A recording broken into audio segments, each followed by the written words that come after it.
का जो टॉपिक है दैट इज़ द ऑस्टियोमाइलाइटिस। तो ये जो टॉपिक है हम लोग आज इसको ब्रीफली पहले सिर्फ इस टॉपिक के बारे में डिस्कस करना चाहेंगे, फिर इसके और एक दो जो पार्ट्स आएंगे that will be in the further videos.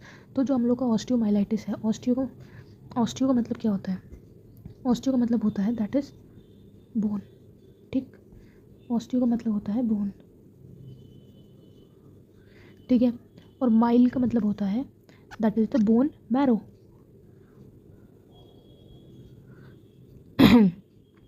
Osteo का मतलब होता है बोन और माइल का मतलब होता है बोन मैरो और आइटिस का मतलब होता है इन्फ्लेमेशन। तो इसका ये मतलब है या तो बोन का या फिर बोन मैरो का inflammation. So what does the definition says? The definition says that osteomyelitis it is defined as an inflammation of the soft tissue components of the bone which includes the bone marrow. Bone marrow हमारे bone के अंदर ही तो होती है, bone marrow, हार्विशन canal हम लोग का एक कैनाल सिस्टम होता है हमारी बोन के अंदर, एंड द पेरियोस्टियम हमारी जो बोन है उसको ऊपर से कवर करता है with secondary changes of the mineralized component of the bone. Osteomyelitis का ये मतलब हुआ कि एक तरीके का इन्फ्लेमेशन होता है हमारे बोन का या फिर उसके सॉफ्ट टिश्यूज़ का, अगर हम मेनली इनकी बात करें तो।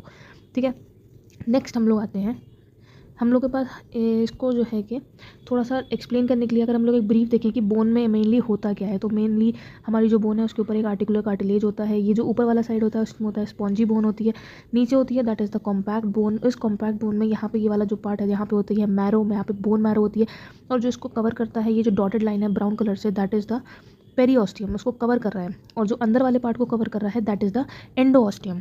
ओके, ये बात समझ में आ गई? इसको ध्यान में रखेंगे तो we will know about it.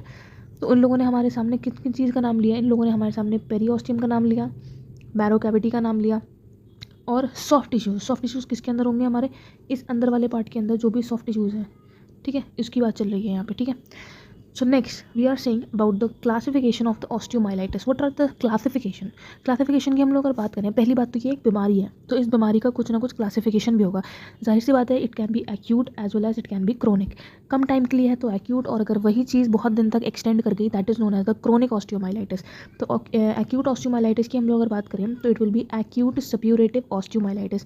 तो सबसे पहली बात, सप्यूरेटिव का मतलब होता है that is pus forming cells, मतलब पस का वहाँ से आना, उस चीज़ को हम लोग सप्यूरेटिव बोलते हैं। तो ये हो गया एक्यूट सप्यूरेटिव ऑस्टियोमाइलाइटिस। नेक्स्ट आगे तुम्हारा वी हैव एक्यूट सब पेरियोस्टियल, यानी पेरियोस्टियम के ऊपर ऑस्टियोमाइलाइटिस, और तीसरा है दैट इज़ द एक्यूट पेरियोस्टेटाइटिस, मतलब पेरियोस्टियम का इन्फ्लेमेशन। ठीक है, नेक्स्ट है हमारा, ये क्लासिफिकेशन डेफिनेटली याद करने वाली चीज़ है, इसमें समझने वाला तो कुछ है नहीं, ये तो याद ही करने वाला है पेपर में, इसी चीज़ के नंबर होते हैं। क्रोनिक ऑस्टियोमाइलाइटिस की हम लोग अगर बात करें तो इसके दो पार्ट आ जाएंगे, that is the non specific type and we have the specific type. तो नॉन स्पेसिफिक में it will be chronic intramedullary osteomyelitis, medullary space में कोई जब वहाँ के टिश्यूज़ का इन्फ्लेमेशन होगा, so that will be chronic intramedullary osteomyelitis. Then we have the chronic focal sclerosing osteomyelitis, chronic diffuse sclerosing osteomyelitis, chronic osteomyelitis with proliferative periostitis, chronic subperiosteal osteomyelitis and chronic periostatitis। पहले acute पेरियोस्टेटाइटिस था, फिर chronic पेरियोस्टेटाइटिस, अगर वो ज़्यादा दिन तक extend हो गया तो। ठीक है, next we have the specific type. Specific type में आ जाएगा we have the tuberculous osteomyelitis. जब ट्यूबरकुलोसिस होता है ना, उस टाइम पे भी हमारी बॉडी में ऑस्टियोमाइलाइटिस परसिस्ट कर जाता है। वी हैव सिफिलिटिक ऑस्टियोमाइलाइटिस, जिस टाइम पे सिफिलिस हुआ है किसी पर्सन को, उस टाइम पे भी वो पर्सन ऑस्टियोमाइलाइटिस से भी सफ़र करता रहता है। और we have the actinomycotic osteomyelitis. Actinomycetes हम लोग के एक ऑर्गेनिज्म होते हैं, अगर उनसे हमारा ये इन्फेक्शन होता है that is the actinomycotic osteomyelitis. Next we have the radiation induce osteomyelitis, idiopathic ऑस्टियोमाइलाइटिक।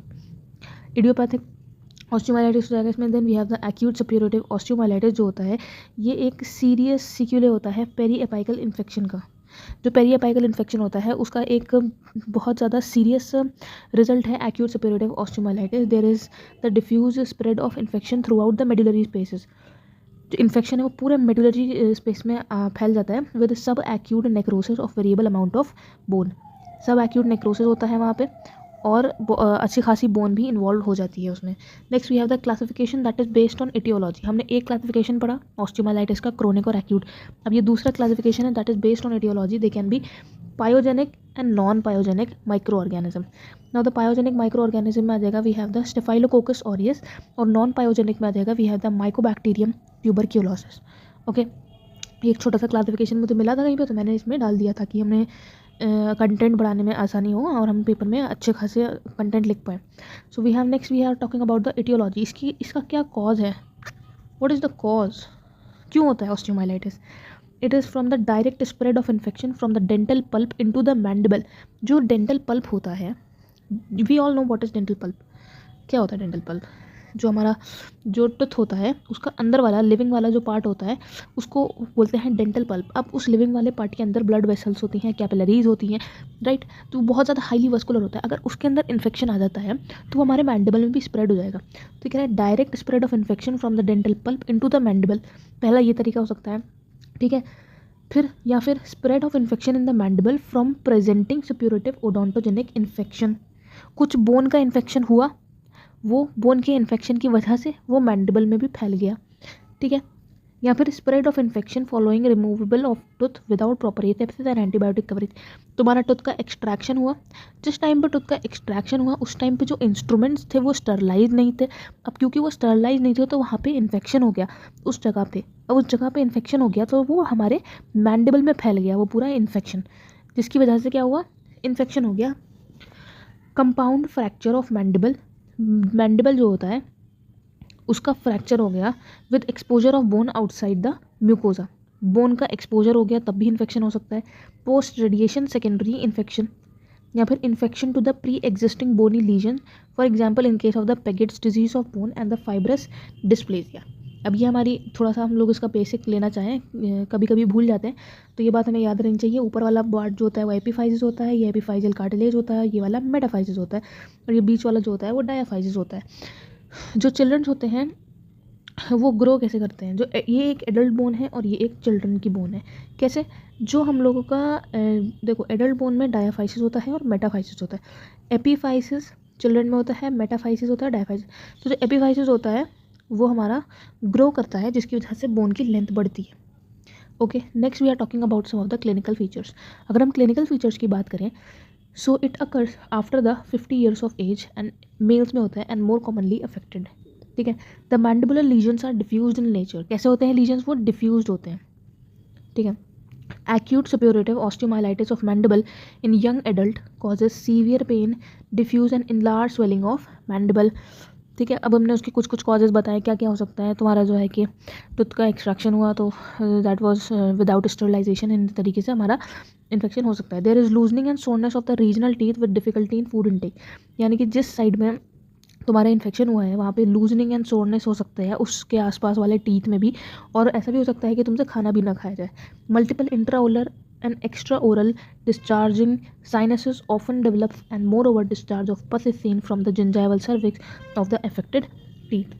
Paresthesia of the lip is common. Lip में जो है कि सुन हो जाता है, लिप्स जो होते हैं वो सुन हो जाते हैं, that is paresthesia. Patient is slightly febrile and general symptoms include fever, malaise, anorexia and vomiting. Okay, next we have the histopathology.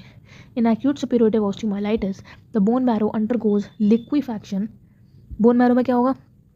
Liquefaction होगा and purulent exudates occupy the marrow space. ऐसा होता है एक्यूट सपोरेटिव ऑस्टियोमाइलाइटिस में.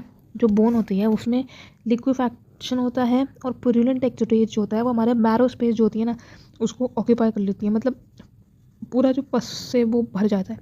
अ large number of acute inflammatory cells infiltrations are present which shows PMNs with occasional presence of the lymphocytes and plasma cells. तो वहाँ पे कौन कौन से सेल्स होंगे? PMNs होंगे, PMN, लिम्फोसाइट्स होंगे और प्लाज्मा सेल्स होंगे, ठीक है. नेक्स्ट है तुम्हारे पास some areas of the affected bone undergo necrosis.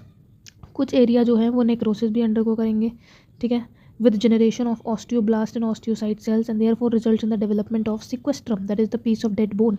ऐसा भी हो जाएगा बोन के कुछ पार्ट में जो है कि वो वहाँ पे नेक्रोसिस हो जाएगा, यानी कि वो पार्ट हमारा डेड हो जाएगा और उस पार्ट को हम लोग बोलेंगे बोन के, दैट इज़ द सीक्वेस्ट्रम, ठीक है. और ऐसा होता है दैट उसी सीक्वेस्ट्रम के ऊपर ही एक डेवलप होती है when a acute phase of inflammation subsides in a shell of bone called involucrum. ये involucrum, involucrum is formed over the inflammatory focus.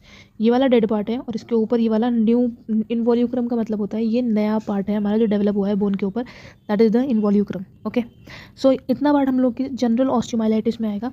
फिर उसके बाद हम लोग नेक्स्ट जो हम लोग टॉपिक स्टार्ट करेंगे that will be the pyogenic osteomyelitis, that will be in the second video.